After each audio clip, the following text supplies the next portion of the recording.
I used to describe it when the people were asking me how is to work in Google. I said, it's the Disneyland of the jobs. I just kind of like, I was sometimes amazed that they were paying us to work there.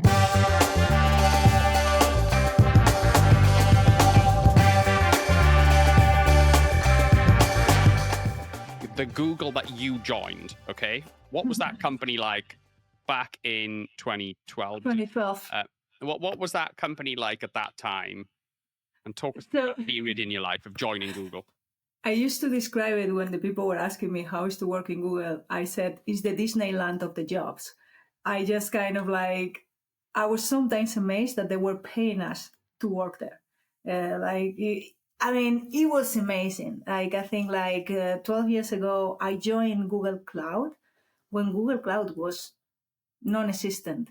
So we were kind of like a team of people, 30, 40 people that were trying to do our best to develop something that nobody really cared about. And it was absolutely incredible because the feeling of accomplishment, you will see very clear whatever you were doing, what was the impact of it. Yeah. We had a huge room to experiment. I tend to think for example, I like to think I'm a very creative person. Yeah. And I'm constantly come with new ideas of let's try to do these things. I never had anybody saying to me, no, don't do this. Every time I was coming to my manager, I want to do this. He was like, okay, do it. Go for it. Sometimes I failed, sometimes it was actually amazing. Encouraged. Correct me if I'm wrong, Cristina. Wasn't it the case? Sorry to cut in, but I remember hearing from somebody, it may have been Helen or possibly one of the other people we've interviewed from Google, that there was, I don't know if it was at this period or if it exists anymore, but there was a time when Google employees were encouraged for a percentage or a certain part of their week to work on a personal project. Yeah, 20% of your time. Yes. Is that yes, correct? Exactly. Yes. Totally correct. So we usually had 20%, what we call a 20% project, where you could dedicate yourself to something that goes deep to your heart, and it maybe didn't have anything to do with your job. Maybe I was working in cloud and maybe I had a passion for YouTube. So I wanted to do something with YouTube. All the things were encouraged. Creativity was at the maximum. It was a time of everybody was saying, okay, test, fail. But if you fail fast and recover and keep on. So we were still very young people. As really young people, a lot of recent graduates, this was a whole experience of how to, and it teaches us a lot on how to put things to leadership, like data-driven projects. You wanted to defend that what you think was correct, it was the right thing to do. So I put you an example. I decided at one point that I wanted the support team to also start or trying to sell certain products. So we have to do a test, and we have to kind of A/B test. Some teams doing it, some teams not doing it, to see if the support team was happy doing it, if they were wasting too much time, if our customers were happy, or they didn't like that. And then you have to put all that data together and present it to the leadership, and kind of trying to sell them that this could be a fantastic idea.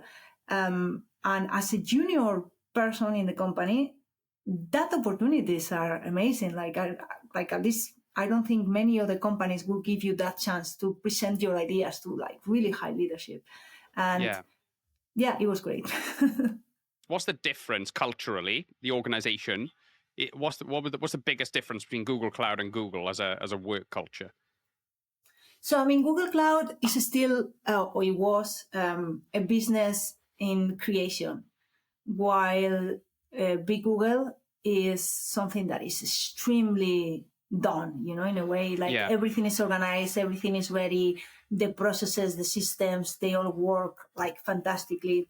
It's always about very fine-tuned things, and that becomes how can we maybe increase 1% in certain processes? Right. While for Google Cloud, we were talking about growing 500%, and you change this and maybe increase 55% the number of leads. The numbers were a lot bigger and the pace is a lot quicker. So that also becomes, there's more complexity, and there are less, sometimes you don't even know, the roles are not really described, you don't know what you're doing, and it's up to you to figure that out.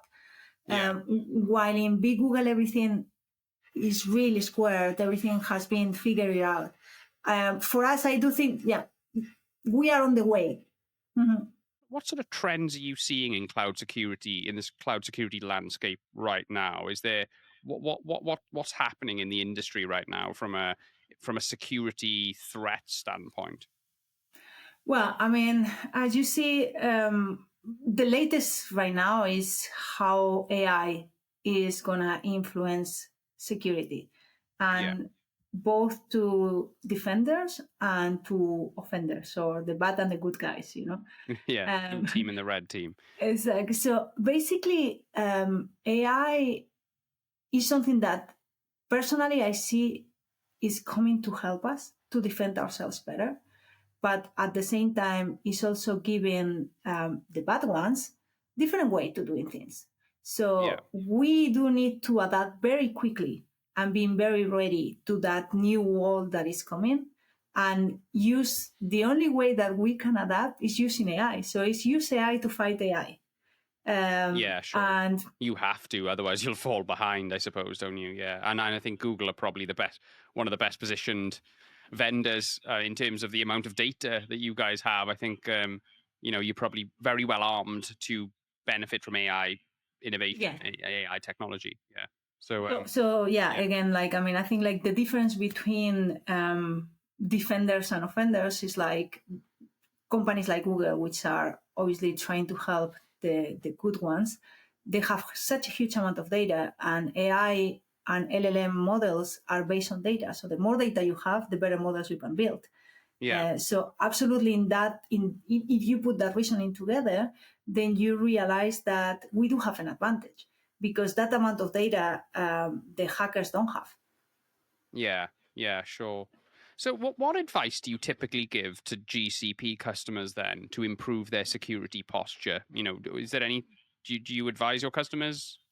I'm assuming you probably do. Well, what are the top pieces of advice you typically give? I understand it's very general and every company is different, but can you give us just some the top tips sort of thing? So I mean, obviously, I think like when a company is thinking about moving to the cloud or moving more workloads to the cloud, or like starting, so either companies that have right now starting working on cloud or that been working for a while, security should be first and foremost. And I seen a big change on that, but 4 years ago, all the transformations to cloud forgot about security. And they come later and they actually start thinking about it when sometimes it's too late. So my main advice is always like, make security a part of your project from design. And make sure that for the moment that you are thinking on moving certain parts of your business to the cloud, you have a big point in which you talk about security, and in which you think, how is that going to be secure? Obviously, GCP, and I don't say, it's not, I say it because I'm from Google, but it is an elder data, it's the most secure cloud. And it is the one that has less vulnerabilities by like the numbers that have been put publicly. But it's always need to think, because in security we always say it's not about if it's going to happen, it's about when and how you're going to react to it.